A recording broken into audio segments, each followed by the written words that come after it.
நீல மீன் அழுதா கரைக்கொரு தகவலும் வருவதில்லை. எனக்குள்ள நான் அழுதா துடைக்கவே எனக்கு ஒரு நாதி இல்லை. என் கண்ணீர் ஒவ்வொரு சொத்தும் வைரம் வைரமாகுமே. சபதம் சபதம் என்றே சலங்கை சலங்கை பாடுமே.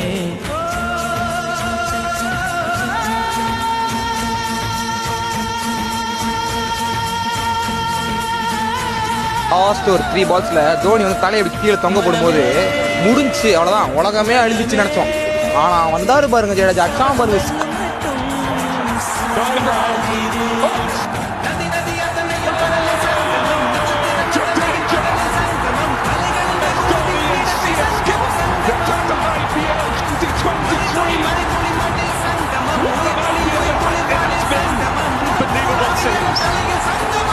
Would you believe it?